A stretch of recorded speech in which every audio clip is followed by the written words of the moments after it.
Кто такие Дэдпул и Росомаха? Почему они такие популярные? Что их делает теми, кто они есть? Что стоит ожидать от фильма и что нужно знать про лор? Без лишних слов и вступлений, с вами у микрофона Макс, это канал Magic Geeks, ну а мы поехали!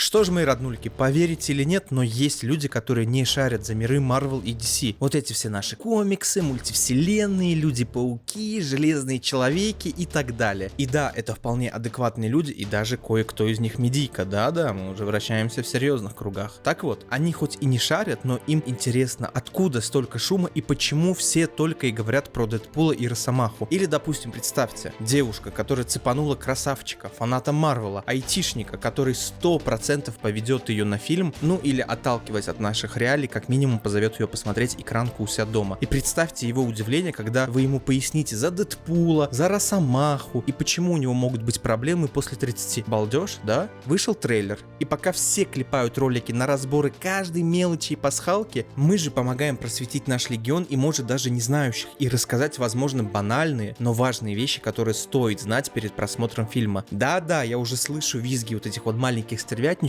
которые, возможно, набегут со словами: «Ой, да кому это интересно, это все банальщина, я это еще из пеленок знал». Но, так выкусите, мы занимаемся священным делом. Окей, основной инструктаж провел. Да, кстати, мои элитные легионеры, если я что-то где-то пропущу, но вы посчитаете важным написать это для тех, кто не шарит, жду вас в комментариях. Самую полезную и упущенную мной информацию я выделю в следующем ролике. Ну, а если будут еще действительно интересные вопросы от тех, кто не шарит, но им интересно, выпустим дополнение, Special Edition, так сказать. Давайте приступим и начнем с самых основ и низов. Кто такие эти ваши Дэдпулы и Росомахи? Дэдпул и Росомаха — это два известнейших персонажа из комиксов Marvel, а Marvel, в свою очередь, уже достаточно старая и огромная корпорация, специализирующаяся на выпуске комиксов и видеоконтента в лице киновселенной Marvel. Я не буду углубляться в недры комиксов, так как там все запутано, и уму, который только проникается симпатией к производимому Marvel контенту, стоит начать именно с фильмов. Кстати, о них сейчас уже выпущено в прокат 33 фильма. Дэдпул и Росомаха будут 34-ми. Еще есть сериалы, но сейчас не о них. Главой Marvel Studios является Кевин Файги. Именно он все это придумал и разделил кинопроекты на фазы. Всего их пока 6. Мы находимся в 5-й. И именно фильм Дэдпул и Росомаха, а скорее всего его концовка, станут связующим звеном с 6-й фазы, так как два последних проекта 5-й фазы, а именно Капитан Америка: Дивный новый мир и Громовержцы, думаю, скорее всего будут закрывать арки героев, которых мы уже не увидим, и просто вести подготовку в целом к 6-й фазе. А что будет дальше, только амальгама или фан-сервис знает, ну или смерть. Окей, когда мы немного разобрались с общим пониманием происходящего, давайте теперь я расскажу вам про героев данного фильма. Естественно, все кратенько, но точно. Дэдпул — это персонаж по имени Уэйд Уилсон. Он известен своим чрезвычайным чувством юмора, матершинным лексиконом, способностью выкручиваться из любой ситуации, а также нестандартным мышлением. Основной его особенностью является регенерация здоровья, вплоть до восстановления потерянных конечностей и сверхчеловеческие рефлексы. Из необычного замечу, что он часто в комиксах, да и фильмах ломал четвертую стену, обращаясь напрямую к зрителю, что неестественно для всех остальных. Вооружен он 2 пистолетами и 2 катанами. Данную роль будет исполнять Райан Рейнольдс. Возможно, вы его знаете по фильмам «Главный герой», «Телохранитель киллера», а из более ранних проектов это «Король вечеринок» или «Учитель года». Также у него была второстепенная роль в 3-й части Блейда, держу в курсе. По Дэдпулу было отснято 2 фильма, и все они были с рейтингом R, так что готовьтесь к кровище, мясным замесам, к бранной ругани и, конечно, к разному роду сексуального подтекста, особенно к Росомахе. Кстати, о нем. Настоящее имя Джеймс Хоулет, известен также как Логан. Обладает ускоренной регенерацией тела, а также адамантиевым скелетом и 3 когтями на каждой из рук. Адамантий — это выдуманный сплав материала из метеорита, которые падали на Землю. Технически аналога металла в мире по такой крепости не существует. Ждем падения метеоритов. Отыгрывать в фильме данную роль будет непревзойденный Хью Джекман, которого, если вы не знаете, то это уже диагноз. Снимался он в таких фильмах, как «Величайший шоумен», «Робот по имени Чаппи», «Живая сталь», «Муви 43», да и в конце концов в рекламе Липтона. А так, Росомаха в роли Хью Джекмана снялся в 8 фильмах, где 3 из которых были его сольниками. Теперь вопрос, почему это у всех на слуху и фанаты так ждут этого фильма? Тут ответ не может быть единым. Он состоит из множества факторов, например, авторские права. То есть изначально что Дэдпул, что и Росомаха были придуманы авторами Marvel Comics, но в 90-х из-за провала продаж и нужды финансирования Marvel была вынуждена продать авторские права на малоизвестных героев. Права на Дэдпула и Росомаху были выкуплены куплены студией Fox, которая активно как раз этим потом и пользовалась в лице Людей Икс. А вот Дэдпул после его неудачного запуска в фильме «Росомаха. Начало» остался ждать своей новой попытки, и эта попытка была реализована в сольном фильме Дэдпула. Затем был снят второй фильм, уже готовился третий фильм, и тут неожиданно Дисней покупает Fox и забирает все права обратно. А так как Marvel и так принадлежит Диснею, поэтому можно сказать, что все персонажи вернулись домой. Поэтому фан-база Marvel в лице многомиллионной аудитории, выращенной не только на фильмах, но и комиксах, возликовали. И я только замечу, что большинство из них уже стали взрослой и платежеспособной аудиторией. Для них возвращение Дэдпула и Росомахи во вселенную Marvel является огромным событием, а также и переходным моментом по включению мутантов в лице тех же самых Людей Икс во вселенную Marvel. Также не самым значимым, но все-таки ключевым фактором является классический костюм Росомахи. Для вас, кто не знаком с Marvel, это, конечно, ни о чем не говорит, а вот для людей, которые смотрели все части Росомахи и сериалы 90-х и при этом читали комиксы, ждали этого момента очень долго. Даже не знаю, какой пример вам привести. Ну, допустим, есть фанаты футбола. Это бы если Роналдо спустя столько лет вернулся обратно в Манчестер Юнайтед и надел свою форму. Ну, или если бы наконец вышла Халфа 3. Вот такого масштаба. И, конечно же, не стоит забывать про комиксные основы, где встречи Дэдпула и Росомахи были незабываемые и крышесносные. Я понимаю, что от лица СНГ комьюнити сложно понять всю радость фан-базы той же Америки и Европы, так как комиксов про американских супергероев особо не было, а зачатки появились в 90-е с появлением мультисериалов. А вот в Америке это чуть ли не национальное достояние, держу в курсе. Хорошо, мы разобрались, что это за герои, почему такая шумиха и немного про сам Марвел. Теперь давайте по сюжету. Тут на самом деле пока все сложно, даже для тех, кто шарит, но давайте попробуем по-простому. Есть Дэдпул, это центральная фигура фильма. Также во вселенной Фокса существовали путешествия во времени, но они были реализованы как в трилогии «Назад в будущее». По принципу, если ты изменишь что-то в прошлом, оно изменит будущее. Реализовали Фокс их, конечно, ужасно. Марвел же придерживается варианта мультивселенной, то есть фактически, когда Мстители, надеюсь, вам не нужно объяснять, кто это такие, путешествовали в прошлое, они путешествовали в альтернативную реальность, изменения в которой не трогали их настоящее. Так вот, во второй части Дэдпула Уэйд в конце начинает путешествовать в различные моменты времени, чтобы их изменить. Например, не дать убить жену, убить Райана Рейнольдса и, например, вот этот фрагмент.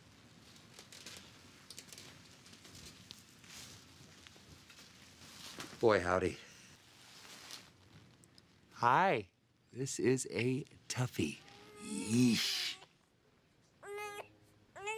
За это к нему наведывается организация, отвечающая за контроль и уничтожение таких субъектов, называя их вариантами. Организация называется УВИ – Управление временными изменениями, или TVA в оригинале. Про них было ярко рассказано в 2 сезонах сериала Локи. Они похищают Дэдпула для того, чтобы он что-то исправил или, может быть, поймал кого-нибудь. Может, даже того самого Росомаху, с которым он будет путешествовать. Но по идее, Росомаха в этом фильме будет представлен как отшельник и отброс общества, так как он не смог уберечь свою землю. Возможно, его история будет строиться на комиксе «Старик Логан». Про сюжет комикса не буду много болтать, но если вкратце, там злодеи объединились под предводительством Красного Черепа и уничтожили многих героев, тем самым поработив землю. Если говорить конкретно про Росомаху, то обманутый иллюзиями Мистерио, он перебил много хороших как героев, так и людей. Возможно, здесь они это также обыграют как раз таки с главным злодеем, а если точнее, то со злодейкой в лице Кассандры Новы. Это утробная сестра Чарльза Ксавье, которую он в утробе матери, так сказать, скушал, но ее псионическая сила была настолько сильная, что она смогла выжить и поклялась отомстить. Видимо, тут произошло то же самое. Если Кассандра Нова была из той же реальности, что и Логан, то именно она и заставила убить многих супергероев и поработить Землю. Но так как смерть одного Чарльза Ксавье ей было мало, она узнала о параллельных вселенных, возможно, от того же самого Дэдпула или Доктора Стрэнджа, и начала убивать Чарльзов и в других вселенных. Пока примерно так. Теперь давайте разберем несколько вопросов, которые возникли у ребят при обсуждении фильма. Вопрос номер 1. Почему костюм Росомахи черно-желтый, а Дэдпула красный? И как фаната это меня немного загнало в тупик, так как я даже не задумывался на этот счет, считая это каноном. Потом мне вспомнилась фраза Дэдпула из фильма.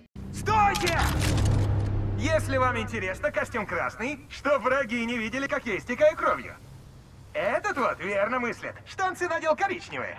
Но немного покопавшись, я узнал, и тут есть 2 ответа: комиксный и реальный. Начнем с комиксного. Данные цвета Логан выбрал не случайно. За основу он взял птицу-ткач, проживающую в его стране. Она была настолько яркая, что привлекала внимание, и это стало выбором Логана, чтобы отвлекать врагов на себя, тем самым защищая окружающих. А теперь более-менее официальная, так как в ней никто так и не признался. Итак, впервые черно-желтый костюм фанаты увидели в Incredible Hulk номер 181. Предполагалось, что это будет единственным официальным появлением Росомахи в комиксах в роли антагониста Халку, поэтому сценаристы и художники особо не обсуждали между собой дизайн Росомахи. Художник в лице Джона Ромита ничего не знал про предысторию Росомахи и о том, кто им был. Именно по этой причине он оттолкнулся от названия, подумал, что это мутировавшая Росомаха, а не человек с мутировавшими генами, и сделал костюм таким. Теперь представьте лицо Марвел, когда они увидели, как их элитное оружие для убийства разгуливает в ярко-желтом костюме, но выбора уже не было и оставили все как есть. А вот у Дэдпула все проще, и по версии самого Дэдпула, чтобы меньше стирать костюм после крови. А по реальной версии Дэдпул это копия Девстроука из DC. В то время обе студии друг у друга воровали что идеи, что костюмы, что персонажи, ну в общем все, что могли. И чтобы хоть как-то выделить Дэдпула, его просто перекрасили в красный цвет. Вопрос номер 2. Если есть мультивселенная, то какая версия Дэдпула и Росомахи самые сильные? Я думаю, это достаточно спорным вопросом, так как нет такого конкретного списка с рейтингом мощности. А если есть, то оставьте ссылку в комментариях. Для меня сильнейшим Дэдпулом является Дрэдпул, который из-за навязчивых голосов в голове, говорящих о нереальности происходящего, сначала уничтожил свою вселенную, потом создал корпус злых Дэдпулов, куда вербовал самых отбитых и начал ликвидировать всех оставшихся. Да, в итоге его все равно убил основной Дэдпул из комиксов, но вы же понимаете, что это все сценарные уловки для продвижения сюжета и недопущения смерти основного Дэдпула. А вот по поводу Росомахи немного сложнее. Я остановился на выборе между Омега Росомахой и Росомаха Силы Феникса, так как и там у них безграничные возможности. Сейчас все объясню. У Омега Росомахи помимо основных способностей также есть способности Всадника Апокалипсиса. А вот Феникс Росомаха обладает всеми силами, какие были у Джен Грей Феникса. Это она вот если что. А вот что такое сила Феникса, объяснить достаточно тяжеловато. Если простыми словами, это могущественное древнее существо, способное уничтожать и создавать целые миры. Но если бы они столкнулись между собой, думаю все-таки, что Феникс Росомаха смог бы одержать победу над Омега Росомахой. И третий вопрос. Как Дэдпул ломает четвертую стену? А вот это вот один из интереснейших вопросов, над которыми все спорят. Если отступиться от мысли, что все это делают сценаристы для привлечения аудитории и поднятия рейтингов комиксов и продуктов, а исходить из самих комиксов, в которых были намеки на это, то по факту к Дэдпулу голоса в голове говорят и заверяют его в том, что он находится в комиксе. Но с точки зрения всех остальных, кто находится в комиксе, он является безумцем, иногда разговаривающим в пустоту. И тот факт, что Дэдпул верит в это, и это совпадает с реальностью, является просто случайностью. Как пример, наша вселенная тоже есть в комиксах Marvel, просто у нас нет реальных супергероев, а все приключения были придуманы сценаристами в виде комиксов. Технически, исходя из понимания мультивселенной, любой придуманный автором сценарий может происходить в альтернативной вселенной. И я все говорю к тому, что для Дэдпула, Рида Ричардса, Женщины Халка, Локи и всех остальных, кто смог узнать эту тайну, их мир является реальным. А тот факт того, что они понимают о том, что являются лишь нарисованными человечками, равен тому факту, что наша вселенная просто случайно угадывает, причем все верно. Все события их вселенной, и Дэдпул на самом деле не ломает четвертую стену, а просто является сумасшедшим. С тем же успехом можно предположить, что мы тоже где-то в параллельной вселенной являемся лишь историями комиксов. Кто-то скучными и непродаваемыми, а кто-то очень даже интригующими. Но как бы мы ни прожили эту жизнь и какие комиксы про нас не написали, жизнь нужно прожить, оставаясь человеком. С вами был Макс, это канал Магика Гикс. У меня все.